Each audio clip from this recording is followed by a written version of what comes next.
So second chapter, inflation. So what is inflation? Inflation అంటే cost పెరగడం కాదు, price పెరగడం. ఇన్ఫ్లేషన్ అంటే అర్థం ఏంటి? The general rise in the prices of goods and services over a period of time. ఒక particular time period లో, ఒక పర్టికులర్ ఎకానమీలో, ఒక ఆర్థిక వ్యవస్థలో గుడ్స్ మరియు సర్వీసెస్ ధరల్లో వచ్చే పెరుగుదలని మనం ఏమంటాం? ఇన్ఫ్లేషన్ అని చెప్పేసి అంటాం. సో ఇన్ఫ్లేషన్ కి సంబంధించి ఇంకా చాలా కాన్సెప్ట్స్ ఉన్నాయి, డిఫరెంట్ డెఫినిషన్స్ ఉన్నాయి. అవన్నీ ఫస్ట్ కాన్సెప్ట్స్ అన్ని వన్ బై వన్ చూసేద్దాము. ఆ తర్వాత let's get into deeper ones. So inflation అంటే ఏంటో మీకు అర్థమైంది. మరి ఇన్ఫ్లేషన్ కి ఆపోజిట్ ఏంటి? What is the antonym or opposite of inflation? It is deflation or disinflation? Deflation. Deflation. Deflation ఉంది, డిస్ఇన్ఫ్లేషన్ ఉంది. రెండిట్లో ఏది షూరా? Deflation. ఓకే. సో ఇన్ఫ్లేషన్ కి ఆపోజిట్ డిఫ్లేషన్. డిఫ్లేషన్ అంటే అర్థం ఏంటి? ధరలు తగ్గిపోవడం. Persistent general decline in the level of prices is called deflation. అయితే డిఫ్లేషన్ అనేది జనరల్ గా ఏ టైంలో వస్తుంటుంది? రిసెషనరీ టైంలో, అంటే ఆర్థిక మాంద్యం, ఎకానమీ గ్రో అవ్వకుండా ప్రొడక్షన్ లెవెల్స్ తగ్గిపోయి, ప్రొడక్షన్ లెవెల్స్ తగ్గిపోయే టైంలో మనకి డిఫ్లేషన్ వస్తుంటుంది. మీరు అడగొచ్చు, సార్ ప్రొడక్షన్ తగ్గిపోయిందంటే సప్లై తగ్గుతుంది కదా, సప్లై తగ్గితే ధరలు పెరుగుతాయి కదా అని అనుకోవచ్చు మన కామన్ థింకింగ్ లో. కానీ ఇక్కడ అర్థం చేసుకోవాల్సి అంటే ఎకానమీ కొంచెం ప్రాపర్ గా ఆలోచించకపోతే కాంప్లికేటెడ్ గా అనిపిస్తుంది. బేసిక్ ఏమవుతుందంటే ప్రొడక్షన్ తగ్గుతుంది అంటే అర్థం ఏంటి? ఒక వస్తువుని ప్రొడక్షన్ తగ్గుతుంది అంటే మీనింగ్ ఏంటి? సప్లై తగ్గుతుందని ఒక ఆస్పెక్ట్. ఇంకా ఆలోచించండి, ఇంకేం తగ్గుతుంది? ప్రొడక్షన్ తగ్గినప్పుడు ఏమవుతుంది? జాబులు పోతాయా పోవా? ఆడు జాబులు పీకేస్తాడు. నేను ఇంతకుముందు అంత ప్రొడ్యూస్ చేశాను కాబట్టి ఎంతమందికి జాబ్ ఇచ్చేవాడు. ప్రొడక్షన్ తగ్గే కొద్దీ అన్ఎంప్లాయ్మెంట్ కూడా పెరుగుతుంది. అన్ఎంప్లాయ్మెంట్ పెరిగితే ప్రజల చేతుల్లో డబ్బులు ఏమవుతాయి? తగ్గిపోతాయి. తగ్గితే డిమాండ్ ఏమవుతుంది? తగ్గుతుంది. ప్రజల చేతుల్లో డబ్బులు లేవు, కొంటారా? కొండరు. సో కొండరు. అది ఆ పాయింట్ ఆఫ్ వ్యూలో చెప్తున్నాను. అర్థమైందా చెప్తోంది? అలా. సో డిఫ్లేషన్, మరి జనాలు కొనడం మానేస్తే ప్రైస్లు ఏమవుతాయి? తగ్గుతాయి. కొనట్లేదు, వాళ్ళు కొనేలా చేయడం కోసం ఇంకొంచెం తగ్గిస్తారు, వాళ్ళు కొనేలా చేయడం కోసం ఇంకొంచెం తగ్గిస్తుంటారు. అది డిఫ్లేషన్. సో డిఫ్లేషన్ జనరల్ గా మనకి రిసెషన్ టైంలో వస్తుంటుంది. ఎకానమీ డీగ్రో అవుతున్నప్పుడు. రిసెషన్ అంటే అర్థం ఏంటి? ఎకానమీ డీగ్రో అవడం, నెగిటివ్ గ్రోత్. ఇప్పుడు ఈ సంవత్సరం 5% ఎకానమీ గ్రో అయింది, నెక్స్ట్ ఇయర్ గ్రో అవడం పక్కన పెట్టండి, -2%, ఇంకా మైనస్, అలా అలా వెళ్ళింది అనుకోండి, అది రిసెషన్ అనమాట. ఆ టైంలో మనకి డిఫ్లేషనరీ ట్రెండ్ కనిపిస్తూ ఉంటుంది. గ్రోతే లేనప్పుడు ఎవరి చేతిలో డబ్బులు ఉండవు, ఎంప్లాయ్మెంట్ ఉండదు. ప్రజల చేతిలో డబ్బులు లేనప్పుడు వస్తువులు సేవలకి పెద్దగా డిమాండ్ ఉండదు. డిమాండ్ లేనప్పుడు ఏమవుతుంది? ధరలు ఇంకా ఇంకా తగ్గిపోతూ ఉంటాయి. డిమాండ్ పెంచడం కోసం రేట్లు తగ్గిస్తూ ఉంటారు. ఇలాంటి పరిస్థితులు కూడా వస్తూ ఉంటాయి. అది డిఫ్లేషన్. మరి వాట్ అబౌట్ డిస్ఇన్ఫ్లేషన్? రేట్లు పెరుగుతాయి కానీ తగ్గినట్టు పెరుగుతూనే తగ్గుతుంటాయి సార్. డిస్ఇన్ఫ్లేషన్ అంటే రిడక్షన్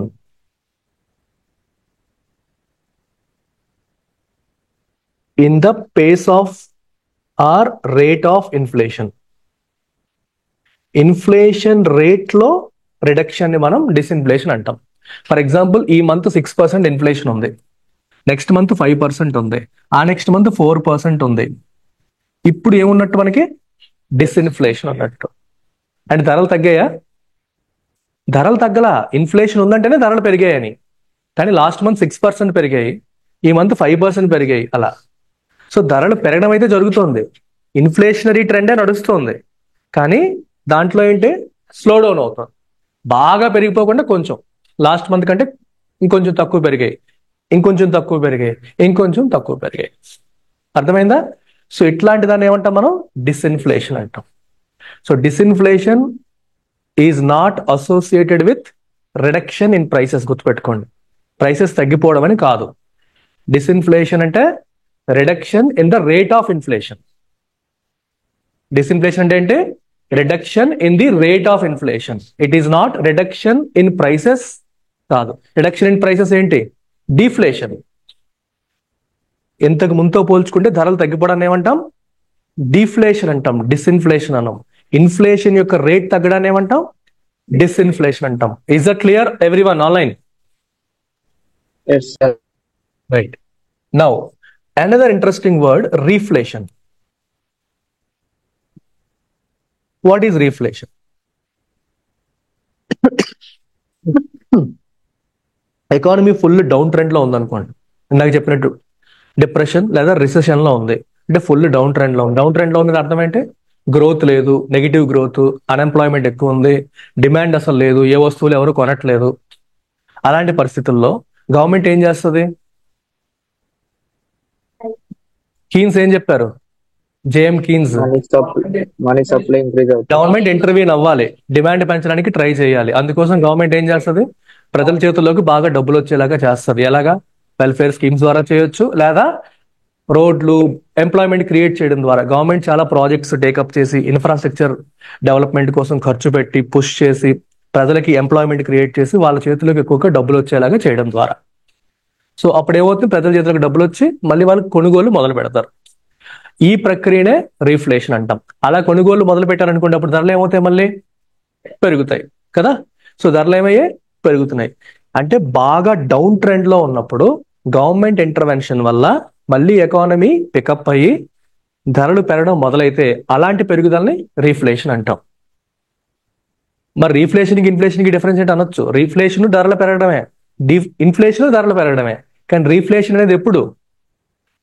బాగా డౌన్ ట్రెండ్ లో ఉండి అప్పుడు గవర్నమెంట్ ఇంటర్వ్యూన్ అయ్యి గవర్నమెంట్ ఇంటర్వెన్షన్ వల్ల, గవర్నమెంట్ పాలసీస్ వల్ల ఎకానమీ మళ్ళీ రికవర్ అయ్యి ధరలు మళ్ళీ పెరగడం మొదలైతే అప్పుడు దాన్ని రీఫ్లేషన్ అంటాం. ఆ స్పెసిఫిక్ సినారియోలో మాత్రమే రీఫ్లేషన్. జనరల్ గా పెరిగే పెరుగుదలంతా ఇన్ఫ్లేషన్. సో జనరల్ గా డీఫ్లేషన్, రీఫ్లేషన్ ఈ రెండు పదాలు రిసెషన్ తో కూడుకున్న పదాలు. డీఫ్లేషన్ కూడా జనరల్ గా అంతే. డీఫ్లేషన్ వచ్చిందంటే రిసెషన్ వచ్చేసినట్టే, మోరార్లెస్. ఖచ్చితంగా అని చెప్పలేము, కానీ పరిస్థితులు గ్రోత్ బాగాలేనప్పుడే డీఫ్లేషన్ ఉంటుంది. గ్రోత్ అంతగా బాగాలేనప్పుడే డీఫ్లేషన్ ఎక్కువగా ఉంటుంది. కానీ రీఫ్లేషన్ పక్కాగా రిసెషన్ టైమే. రిసెషన్ ఉన్నప్పుడు గవర్నమెంట్ ఇంటర్వెన్షన్ వల్ల, గవర్నమెంట్ యొక్క పాలసీస్ వల్ల, ఇంటర్వెన్షన్ వల్ల ఎకానమీ మళ్ళీ పికప్ అయ్యి డిమాండ్ పెరిగి మళ్ళీ ధరలు పెరుగుతాయి. That is called reflation. Clear కదా? 4 పదాలు: inflation, deflation, disinflation and reflation. Next word వచ్చేసి ష్రింక్ఫ్లేషన్.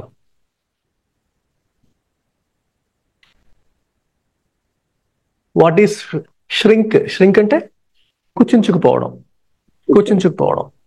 సో బేసిక్ గా మీకు చాలా సార్లు మీరు రెగ్యులర్ గా కొనే ఒక ఐటమ్ ఏంటి చెప్పండి? Food item. బయట షాపుల్లో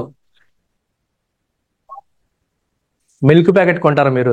మీ ఇంటికి కోసం కాదు, మీరు తినడానికి. Chips packet, Lays chips packet అనుకోండి.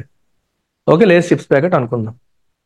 సో ఒకప్పుడు మీకు గుర్తున్న మేరకు, మీ చిన్నప్పుడు ఎప్పుడు గుర్తుపెట్టుకోండి, లేస్ చిప్స్ ప్యాకెట్ ఎంత ఉండేది? 5 రూపీస్. సో ఈ సైజ్ ఇచ్చేవారు కదా. ఇప్పుడు అదే 5 రూపాయల ప్యాకెట్ ఉందా? స్పూన్ ఉంది. సైజ్ ఏమైంది? అంటే ఇక్కడ ఏమైంది? ధర పెరిగిందా? ధర పెరగల, ధర అలాగే ఉంది, కానీ క్వాంటిటీ తగ్గింది. This is shrinkflation. అంటే చూడడానికి ఆ రేట్ ఏం పెంచలేదురా అనుకుంటాం.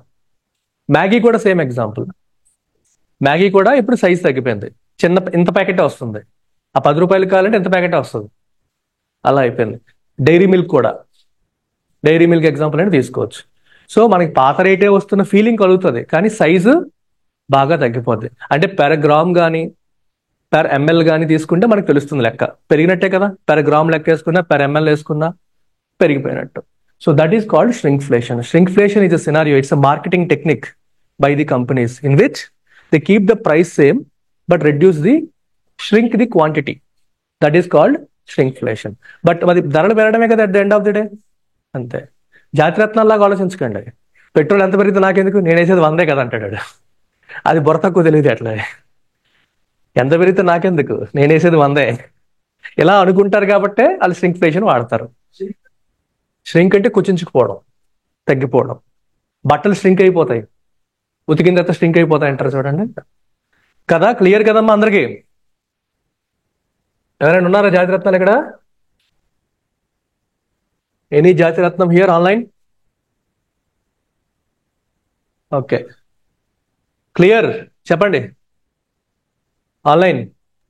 Yes sir. Clear sir. Good. Next వచ్చేసి గ్రీడ్ఫ్లేషన్. గ్రీడ్ అంటే ఏంటి? అత్యాస. మీకు బెస్ట్ ఎగ్జాంపుల్ ఆటో వాళ్ళ. ఎలా చెప్తామంటే, మీకు పెట్రోల్ రేట్లు డీజిల్ రేట్లు పెరుగుతుంటాయి కదా, పెరిగినప్పుడు ఆటో వాడు ఏం చేస్తాడు? పెంచుతాడు. పెట్రోల్ రేట్ ఎంత పెరిగితే ఆటో ప్రైస్ ఎంత పెరుగుతుంది? That is best example for greedflation. అంటే కాస్ట్ పెరిగిందనే రీజన్ ఉంది, నాకు రీజన్ దొరికింది కదా అని చెప్పేసి దాన్ని పట్టుకొని వీళ్ళు ఇంకా ఎక్కువ పెంచేస్తారు. అంటే అవసరానికి మించి ప్రైస్ పెంచుతారు. So this technique is called greedflation. ఇది కూడా corporate technique. So greedflation is a scenario where corporates increase their prices more than required. ఏదో రీజన్ దొరికింది కదా అని చెప్పి అవసరానికి మించి పెంచేసుకొని సినారియోని వాడేసుకోవడం అనమాట. రైట్, ఏమనంటే ధరలు పెరిగాయి కదని చెప్పేయచ్చు. ఆ టెక్నిక్ ని వాడేసి విపరీతంగా పెంచేసి ఎక్కువ ప్రాఫిట్ పొందడానికి ప్రయత్నం చేయడాన్ని మనం గ్రీడ్ఫ్లేషన్ అని చెప్పి అంటాం. Okay, so excessive corporate greed వల్ల వచ్చే scenario, that is called greedflation. Next ఏంటమ్మా? స్టాగ్ఫ్లేషన్.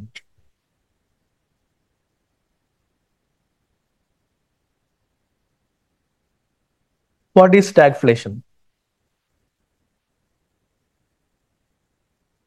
స్టాగ్ఫ్లేషన్, స్టాగ్ అంటే స్టాగ్నేషన్. విన్నారా? స్టాగ్నేషన్. స్టాగ్నేషన్ అంటే వాటర్ స్టాగ్నేట్ అయిపోయింది అంటారు. అంటే అర్థం ఏంటి? మురికి కాలువల్లో కదలకుండా అలా ఉండిపోయింది. స్టాగ్నేషన్. స్టాగ్నేషన్ అంటే economy point of view stagnation అంటే ఎకానమీ గ్రో అవ్వట్లేదు, అలా ఉండిపోయింది. ఎక్కడ వేసిన గొంగలు ఎక్కడ అన్నట్టు 1% 2% ఉండిపోతుంది, గ్రో అవ్వకుండా ఆగిపోయింది. స్టాగ్నేషన్ లో స్టాగ్, ఇన్ఫ్లేషన్ లో ఫ్లేషన్, ప్లస్ అన్ఎంప్లాయ్మెంట్, ఈ మూడింటి కాంబినేషన్ ఏమంటాం? స్టాగ్ఫ్లేషన్ అంటాం. So stagflation is a scenario in which low economic growth లేదా stagnation, very low economic growth లేదా stagnation, and high inflation, inflation చాలా ఎక్కువ ఉంటుంది, అండ్ అసోసియేటెడ్ విత్ అన్ఎంప్లాయ్మెంట్. ఈ మూడింటి డెడ్లీ కాంబినేషన్ మనం ఏమంటాం? స్టాగ్నేషన్ అంటాం. స్టాగ్నేషన్ వచ్చిందంటే ఎకానమీ సంకనాకిపోయిందని అర్థం. ఓకే, ఎకానమీ అసలు ఏమాత్రం బాగాలేదు, ఎకనామిక్ గ్రోత్ లేదు. గ్రోత్ లేదంటేనే మరి గ్రోత్ ఉంటేనే ఎంప్లాయ్మెంట్ క్రియేట్ అవుతుంది, గ్రోత్ లేకపోతే ఎంప్లాయ్మెంట్ క్రియేట్ అవ్వదు, అన్ఎంప్లాయ్మెంట్. దాంతోపాటు జనరల్గా అన్ఎంప్లాయ్మెంట్ ఇవన్నీ ఉంటే పోనీ ఓకే, ఇన్ఫ్లేషన్ కూడా, జనాల చేతిలో డబ్బులు లేవు, ధరలు ఎక్కువ ఉన్నాయి. ఇందాక మీకు ఏం చెప్పాను? ఎకనామిక్ గ్రోత్ లేనప్పుడు డీఫ్లేషన్ వస్తుంది, అప్పుడు కొంతలో కొంత పర్లేదు. డబ్బులు లేవు, ధరలు తక్కువ ఉన్నాయి. డబ్బులు లేవు, ధరలు ఎక్కువ ఉన్నాయి, ఇది ఇంకా దారుణమైన పరిస్థితి. అందుకు స్టాగ్ఫ్లేషన్ అనేది చాలా డేంజరస్ సినారియో. స్టాగ్ఫ్లేషన్ అనేది చాలా డేంజరస్ సినారియో. క్లియర్ కదమ్మా? ఆన్లైన్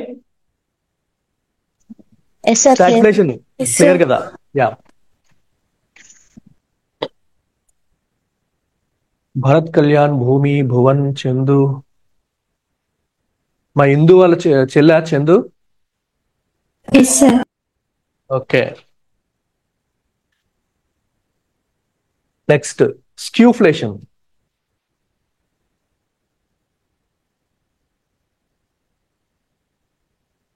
స్క్యూఫ్లేషన్ అంటే, ఇన్ఫ్లేషన్ అంటే ఏంటి? ధరలు పెరగడం. ధరలు పెరగడం అంటే దేంట్లో పెరగడం? ఇప్పుడు మనకి ఫ్రూట్స్ ఉన్నాయి, వెజిటబుల్స్ ఉన్నాయి, ఆయిల్స్ ఉన్నాయి, ఇవన్నీ ఏంటి? Food items. అలాగే వీ హ్యావ్ ఎలక్ట్రిసిటీ, ఇంకా పెట్రోలు, డీజిల్, ఇదంతా ఎనర్జీ. ఇంకా ఇవి కాకుండా college fees, school fees, transportation fees, రకరకాల వస్తువులన్నీ ఉంటాయి, సర్వీసెస్ ఉంటాయి, చాలా ఉంటాయి. ఓకే, అయితే ఇన్ఫ్లేషన్ అంటున్నప్పుడు కొన్ని ఐటమ్స్ బాగా పెరిగిపోయాయి, లైక్ ఫుడ్ ఐటమ్ ప్రైసెస్ ఏమో బాగా పెరిగిపోయాయి, మిగిలినవేమో అంత పెరగలేదు. ఇలాంటి దాన్ని ఏమంటాం? స్క్యూఫ్లేషన్. స్క్యూ అంటే సిమెట్రికల్ గా లేకపోవడం. సిమెట్రికల్ అంటే అర్థం ఏంటి? ఇక్కడ ఎలా ఉందో అక్కడ ఇది రెండు ఎలా ఉన్నాయి? ఒకేలా ఉన్నాయి, సిమెట్రికల్ గా ఉన్నాయి. ఒకటి బాగా ఎక్కువ ఉండి ఒకటి ఎలా ఉంటే స్క్యూడ్ గా ఉన్నాయి. స్క్యూనెస్ అంటే అంతా ఒకేలా లేకపోవడం. సో ఇన్ఫ్లేషన్ అన్ని సెక్టార్స్ లో ఒకే రకంగా ఉంటే నార్మల్, కానీ కొన్ని సెక్టార్స్ లో విపరీతంగా ఇన్ఫ్లేషన్ ఉండి కొన్నిట్లో ధరలు తగ్గిపోయి లేదా బాగా తక్కువ ఇన్ఫ్లేషన్ ఉందనుకోండి, దాన్ని ఏమంటాం? Skewflation. When the inflation is not distributed properly across different sectors. కొన్ని సెక్టార్స్ లో ఎక్కువ ఇన్ఫ్లేషన్, కొన్ని సెక్టర్స్ లో బాగా తక్కువ ఇన్ఫ్లేషన్. అలాంటి సినారియోని మనం ఏమంటాం? స్క్యూఫ్లేషన్ అంటాం. We call it skewflation. Got it?